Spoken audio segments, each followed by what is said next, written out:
for people on welfare. Beginning July 1st, if you want welfare benefits, then you have to undergo drug testing. Governor Rick Scott signed that legislation on Tuesday. It requires welfare recipients to pay for the drug screenings up front. However, if they pass, they will get a refund for it, but if they fail it, they don't get the refund and they don't get the welfare.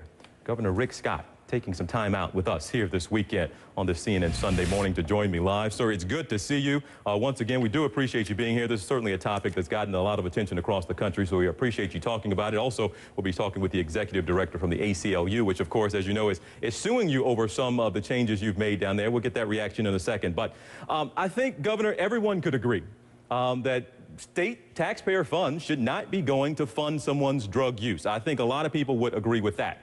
However, do you believe that a great number, significant number of welfare recipients in your state are drug users? You know, TJ, I don't know, but I know it's not right for taxpayer money to be paying for somebody's drug addiction. On top of that, you know, this is going to increase personal responsibility, personal accountability. We shouldn't be subsidizing people's drug addiction. And you have to remember, welfare is for the benefit of our children. And they shouldn't be, the money should be going to take care of them, not for somebody's drug addiction. Okay, I guess that's one of the points that people have and one of the problems they have. You just said that you don't know if they're using drugs, if welfare users or welfare recipients are using drugs. So if you don't know, why treat them like you suspect that they are? Oh, I'm not at all. I just want to make sure our taxpayers are not interested in subsidizing drug addiction. I mean, it's no different than, think about it, if you go to apply for a job, they're not saying you use drugs. They're just saying in that work environment, they don't want you to use drugs. In this case, we do not want to subsidize drug addiction. We want to give everybody an increased incentive not to use drugs. It's better for our families, it's better for the individual, and it doesn't waste taxpayer money. And like you said, you don't want to subsidize drug addiction, but I keep going back to this point because this is one that people are getting on. You don't want to subsidize it, but what evidence do you have that you are now or you have been? What evidence is there that there are people in your state who are drug users? I mean, it's okay if you just say you believe that plenty of people on welfare are drug users, but it doesn't sound like you want to say that. Sure, TJ. Studies show that people that are on welfare are higher users of drugs than people not on welfare. But the bottom line is this.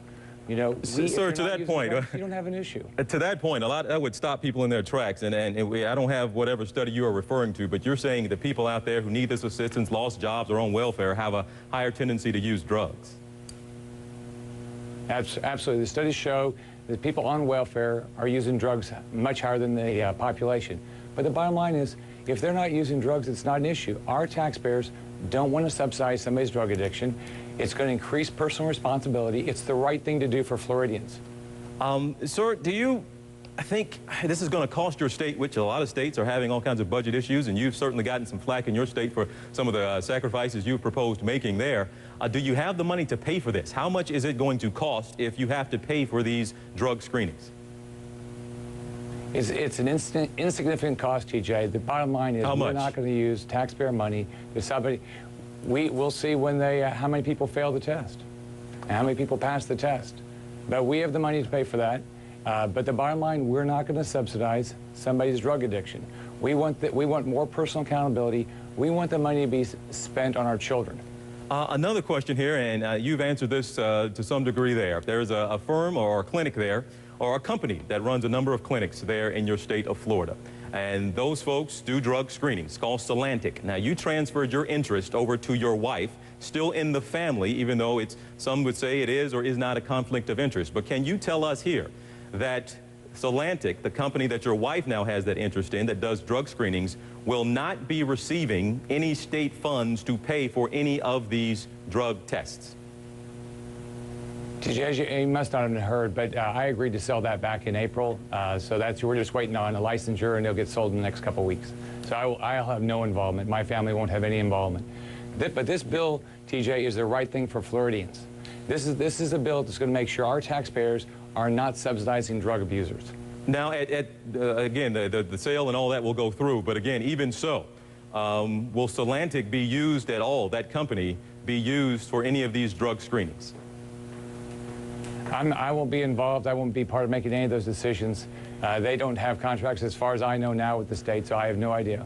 But would you say that they should not? It looks like a conflict of interest, even though the interest or the company is would be in your wife's name, though. It sounds like, or a lot of people have suggested, you're making policies there. You're testing state employees now and the welfare workers, welfare recipients as well, to get drug testing. And one of the biggest in the state that does drug testing is your old company. TJ, I'm in the process of selling it. My wife won't have an interest. We contracted to sell it back in April. We're just waiting for a state licensure right now to sell it. All right. Well, Governor Scott, there won't be any conflict. All right, and I know that that there's a panel there that ruled there wasn't a conflict of interest on this. Need to say that as well. They ruled as well. Governor Scott, we appreciate you. You've been generous with your time this weekend and also last week in discussing this. It has the attention of a lot of people all over this country, other states, keeping an eye on seeing what's happening there in your state as well. But Governor, we appreciate you. You enjoy the rest of your Sunday. All right. Have a great day, TJ. All right. We're at 18 minutes past the hour. Not done with this topic just yet. After the break, we're talking to the executive director of the ACLU in Florida about the impact of this new law and also a lawsuit that they are getting now, getting ready to take on Governor Rick Scott. That conversation right after the break. 21 minutes past the hour now, just before the break, we were talking here to the Florida governor, Rick Scott. He has just signed a controversial law that affects people on welfare. Starting on July 1st, if you want welfare benefits, you have to be drug tested first. The measure requires the welfare recipients to pay for the screening. If they pass it, they do get a refund for it. But if they fail, they don't get a refund. They also don't get benefits. The ACLU wasted no time in attacking this new law. Also attacked the governor on another initiative. He signed in a directive that also requires many state employees to have to get random drug tests. The ACLU has now filed suit in that case and expects to file suit as well on the law now that requires welfare recipients to be drug tested. Joining me this morning is Mr. Howard Simon, the executive director of the ACLU of Florida. He's joining us. Sir, thank you so much for being here. I will let you just quickly here off the top react to what you heard from Governor Scott. Well, our governor, and we're only into 5 months of his term, you heard him repeat the same things over and over again. We want to prevent the abuse of misuse of state funds. We don't want to subsidize drug addiction. We want to support personal responsibility. Of course, all of that is true, that we want to make sure that state monies, welfare monies, go to the families and especially the children who are in need of that. But is there any evidence of abuse? What is the problem that this addresses? He said he didn't know, but in fact, he does know, or he should know, because the state did a study just a couple of years ago in the Jacksonville area, and they abandoned it because the study showed that there wasn't a drug abuse amongst the welfare recipients. What he is doing is giving ugly legitimacy to an unfortunate stereotype that has been in this country for a couple of decades, that all welfare recipients are a bunch of drug abusers. Mr. Simon, let me ask you this, though. Do you see any upside to what he is doing? A lot of people, aside from, I mean, the drug testing, and maybe that treats people like suspects who are already down in their luck. That is one part of it. But what about the part the governor argues that, you know what, this kind of encourages that kind of accountability in families? Do you see no upside to making sure that state taxpayer funds are not using or going towards subsidizing somebody's drug use? TJ, I work for the ACLU, and it's our job to prevent the trampling on the constitutional rights of the people of Florida. I don't see an upside of violating people's constitutional rights, namely subjecting people to an intrusive, invasive, humiliating search when there's no evidence that they're doing anything wrong. Well, Mr. Simon, in terms of principle. In terms of principle, do you think state taxpayers do have a right to know whether or not their funds are being used to subsidize somebody's drug use? Just on principle here. Of course they do, but why are we treating welfare recipients like criminals? Students get scholarships. There are vendors that get contracts. There are people in the state that get grants. Why is the governor focusing on welfare recipients only and treating people who are down at their luck, lost their job, exhausted their unemployment benefits as if they were criminals? What he's doing is giving legitimacy, legal legitimacy, to an ugly stereotype. Now, is there another way you would suggest the governor go about doing this? Would you like him to include, like you said, students that get scholarships, contractors who maybe do work with the state, even state lawmakers? Would you prefer that he included everybody? And do you see another way to make sure that people that get state funds aren't using drugs?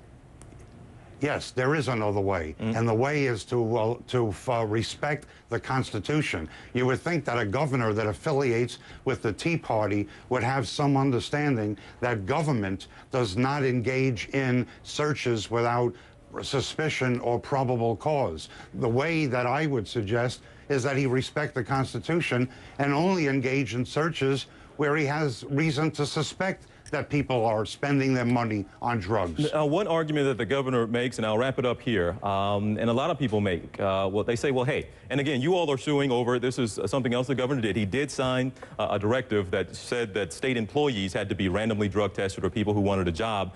Now, you all are suing, have filed suit over that already, but a lot of people out there in the country will look and say, hey, well, when I started my job at this place, I had to be drug tested, or I started over here, I had to be drug tested. What's wrong with the state employees doing it? I guess, what is the problem with the state employee having to be drug tested?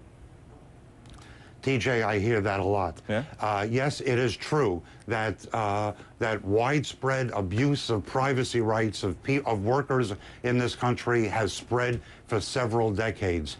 But people who are employed by the government, city governments, county governments, state governments, the federal governments, they're protected by the Constitution, and the Constitution prohibits the government from requiring intrusive urine testing, drug screens, tests of your bodily fluids without any reasonable suspicion or probable cause. That's the difference. Private employees are only protected by a labor union contract or by state law, but public employees are protected by our Constitution. You would think that a governor who affiliates himself with the Tea Party would understand the basic American principle that dates from our revolution, that searches don't take place by government in the absence of suspicion. Well, again, it sounds like everyone is in agreement that money should not be going towards subsidizing drug use, but I guess a disagreement on how